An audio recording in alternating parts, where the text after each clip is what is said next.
There is like no one out there right now that is on Jenna Ortega's level. This girl should be legendary for the extreme levels of prep work she put into her work, especially if we're talking about Wednesday. Like, she might have actually gone too far with that one. Hey you, get over here. I have a lot of anxiety in my life, but there's nothing like auditioning for a play or a movie. So for a textbook over-preparer like Jenna Ortega, you'd think that auditioning for Wednesday was a total nightmare. Well, it turns out that sometimes you don't need to prepare so much if you just really commit to a crazy idea that comes to you in the moment. Like, apparently her audition came the exact same day that she was filming her bloody end of the movie scene for X. Yeah, there are a ton of really stressful stories out there from famous actors who had to audition the same day as they were shooting. And let's just say it sucks. For Jenna, though, it was perfect. Instead of changing or getting a shower like a normal person would, she decided to show up to her audition still covered in fake blood. I wore a prosthetic, I had cuts all over my face and stage blood and sweat in my hair. And anyone who has seen X knows that we're not talking about like a small amount of blood here. Not only that, but she'd been awake for like over 24 hours already. She was disgusting. For any other audition, this probably would have been a red flag. For Wednesday, though, the only thing better would be if she showed up with a cello and a bag full of piranhas. Like, I just like to imagine what it was like for everyone else who saw her on the Zoom call. Meeting Tim Burton covered in fake blood is about the best idea I've ever heard. And like, something tells me that he met Helena Bonham Carter in a very similar way, though maybe not with the fake blood. Of course, this much excellence bounced back on Jenna. When you set that bar that high, people just expect that level of commitment from you 24/7. So before we get into how Jenna Ortega nearly lost her mind playing Wednesday, take a brief second to like and subscribe for more of Jenna Ortega's best stories. Wednesday Addams is a true genius who is good at pretty much everything from playing the cello to fencing to solving mysteries and on and on and on. So playing her requires the amount of dedication you normally see from some super committed actors like Christian Bale or Daniel Day-Lewis. Like, just listen to how intense a typical day filming Wednesday was. She had to get to set several hours early to make sure that iconic Wednesday Addams look was perfect. Then they shot for like 14 hours. And I've seen all of Wednesday like 3 times now, and there are only like half a dozen scenes in the whole season that she's not even in. And these are intense episodes too. A ton of fight scenes, monologues, and chase sequences. Not to mention the whole episode she spent in a high-speed boat race. I'm sure that that was a super fun week. And she had to do all that with an added challenge that few other actors have ever faced. She wasn't allowed to blink. Yeah, Jenna impressed Tim Burton by limiting her blink so much that he encouraged her to pretty much stop blinking altogether. And as you might expect, this was pretty annoying. Though there is a secret. Are you ready? The secret strategy Jenna used during her Wednesday shoots was that anytime it felt like she needed to blink, she just didn't blink. Go ahead and try it for a minute. Annoying, right?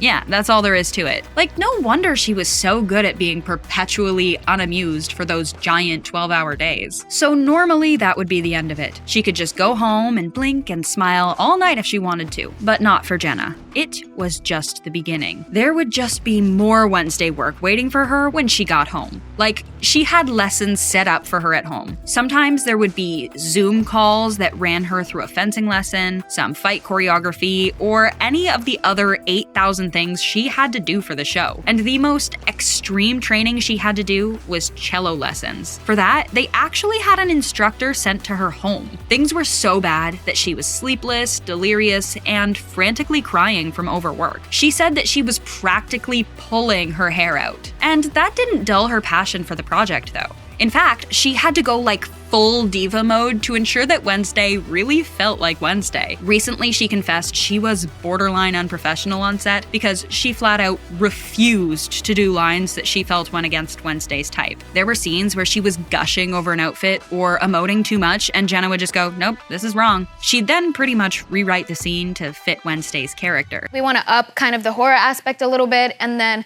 get Wednesday out of the romantic situation. And now that she's been crowned as the best Wednesday Addams of all time, I'm guessing that she's basically gonna deserve a writer's credit for season 2. When it comes to the show, she's basically at the Robert Downey Jr. level of stardom. There's no winning an argument with her about what Wednesday would say. And if that wasn't enough, you may not have realized that I left out the most important part, that Wednesday dance. Well, don't worry, Jenna totally forgot about it too. Like, normally they would actually hire a choreographer to create an iconic dance like the one that dominated TikTok forever. Not this time. Nope. Apparently, it was all put on Jenna Ortega's shoulders. She was so delirious from her daily schedule that when Tim came up to her to tell her he had full confidence that she was gonna nail the big dance number coming up, she bold-faced lied straight to Tim Burton that she had it down. Yeah, she had nothing. She studied everything she could get her hands on, like classic goth dance moves from the club scene, the original Wednesday's Shuffle, and plenty of her own favorite moves. You know how that dance is basically Jenna Ortega going through like an entire time warp worth of quirky dance moves while Tyler just stands there awkwardly? Well, yeah, that's because all she did was string together the only moves she had time to practice. And man, did it work. Even the Netflix execs told her that this was gonna be huge. She didn't believe it though. Even today, she refuses to do any of the moves when every single interviewer ever asks her. She probably still gets flashbacks. Not every interview can be quite as cool as meeting Drew Barrymore though. It's like meeting the Statue of Liberty.